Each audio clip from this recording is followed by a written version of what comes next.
je tiens à préciser que le désengagement de la MONUSCO, ce n'est pas le désengagement des Nations Unies. Les Nations Unies sont présentes avant, pendant et après l'existence d'une mission de maintien de la paix. Donc c'est important de comprendre que nous faisons aussi une transition de responsabilité d'accompagnement de l'équipe pays des Nations Unies aux institutions nationales, comme ils le font à travers leur cadre de coopération qui est signé avec le gouvernement congolais, et aussi de savoir que en ce moment même, les Nations Unies, donc les agences fonds et programmes, sont en train de travailler avec toutes les autorités nationales pour avoir un cadre de coopération qui va couvrir 2025-2029. Et ils sont maintenant à pied d'œuvre pour faire l'état des lieux. Et ça va nous aider dans le processus de désengagement. Un élément important aussi, c'est que les Nations Unies, à travers les agences fonds et programmes, restent présents. Le vice-premier ministre nous a parlé du séquençage de ce désengagement de la MONUSCO en 3 phases distinctes, mais interreliées. Nous commençons avec le Sud Kivu. Et pour le Sud Kivu, nous sommes déjà à pied d'œuvre, comme il l'a expliqué, parce que nous avons un chronogramme sur lequel nous nous sommes agréés. Et ce chronogramme a été adopté par le Conseil de sécurité dans notre mandat, la résolution 2717, disant très clairement qu'en adoptant, en endossant le plan de désengagement que nous avons signé conjointement, vous et moi, le 21 novembre, ils acceptent que nous nous désengagions en première étape, en première phase du Sud Kivu. Et là, je pense qu'il y a des informations importantes à vous donner, c'est que dans ce plan de désengagement qui est public maintenant, j'espère que vous le lirez, le 30 2024, en principe, nous sommes en train de travailler avec la force, avec les FARDC, la PNC et tous les autres collaborateurs et collaboratrices au niveau de la partie gouvernementale et aussi des Nations Unies pour que les troupes de la MONUSCO soient partis fin avril, le 30 avril du Sud Kivu. Alors, qu'est-ce que ça veut dire? Ça veut dire que les FARDC et la PNC vont renforcer leur présence dans le Sud Kivu et notamment dans les endroits où nous avons les personnes déplacées internes qui, pour le moment, sont avec la responsabilité des casques bleus. Et ça veut aussi dire que fin avril, comme l'a dit son Excellence, nous devons être très clairs que pour la protection des civils, c'est essentiellement après, donc au 1er mai, la MONUSCO va se focaliser sur le Nord Kivu et l'Ituri, pour ce qui concerne la protection des civils. Donc la responsabilité de la protection des civils au Sud Kivu à partir du 1er mai sera la responsabilité unique de la RDC, donc des forces de sécurité nationale. Ensuite, pour ce qui concerne la fermeture effective du Sud Kivu, ça sera le 30 juin 2024. Et le 30 juin 2024, son Excellence nous l'a dit également, le Conseil de sécurité attend une évaluation politique, stratégique et opérationnelle de comment s'est passée la première phase du désengagement de la MONUSCO du Sud Kivu, avec la concomitance des renforcements des capacités nationales et provinciales pour les responsabilités qui sont transférées non pas aux agences, fonds et programmes du système des Nations Unies, mais à l'autorité gouvernementale de la RDC. Donc ça, c'est un élément absolument important à comprendre. Donc 30 juin, le Conseil de sécurité reçoit un rapport d'évaluation, on va dire, mais entre-temps, il y a un principe que nous avons agréé avec son Excellence et les équipes, c'est que tous les 3 mois, nous allons faire une évaluation de l'état des lieux, de comment nous sommes en train de mettre en œuvre ce plan de désengagement. Parce qu'un désengagement, c'est quelqu'un qui se retire et c'est quelqu'un d'autre qui vient en remonter.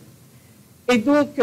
en étant franc, sincère et transparent sur la manière dont se fait la mise en œuvre, nous avons aussi décidé communément, ensemble, que nous allons régulièrement avoir des points de presse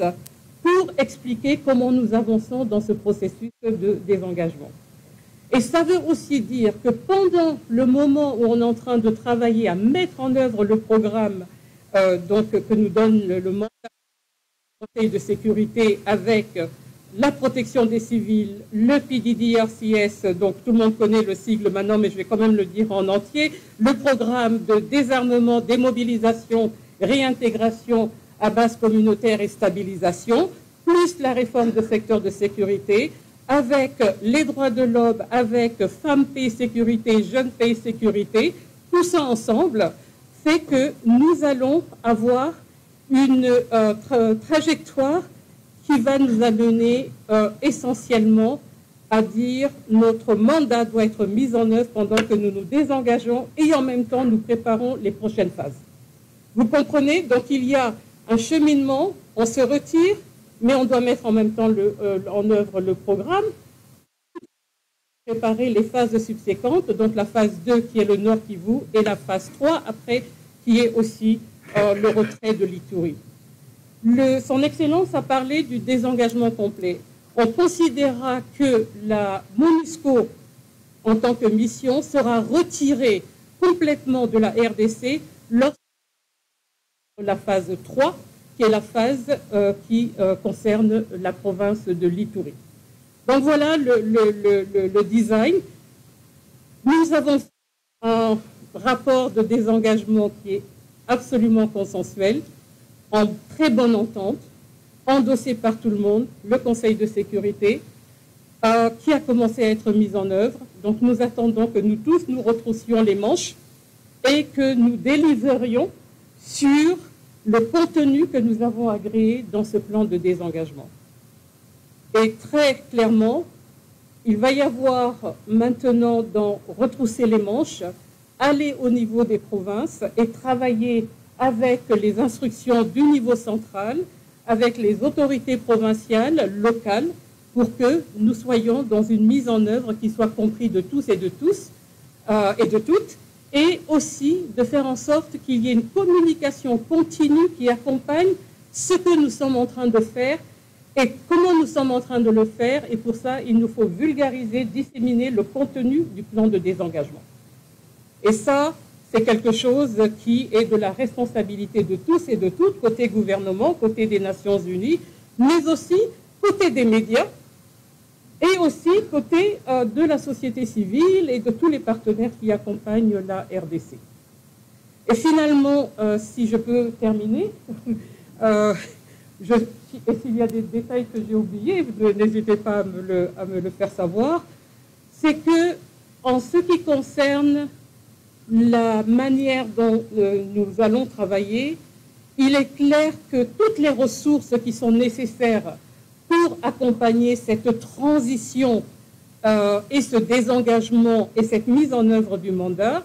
pour ce qui concerne les agences fonds et programmes, il va falloir que le gouvernement et les agences fonds et programmes se mettent ensemble pour préparer un plan de mobilisation de ressources pour que tous les efforts qui ont été faits à travers ces années avec l'appui de la MONUSCO, que les agences puissent effectivement continuer à aider leurs partenaires nationaux. Donc il faudra mobiliser des ressources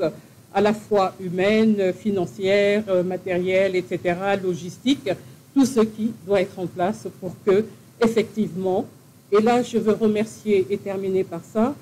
remercier le chef de l'État qui par ailleurs je félicite pour sa réélection et son deuxième mandat, en disant le fait de dire à l'Assemblée générale qu'il veut que la RDC soit un modèle de retrait d'une opération de maintien de la paix dans un pays, moi je dis c'est tout à l'honneur de la RDC et nous, avec toute l'équipe des Nations Unies,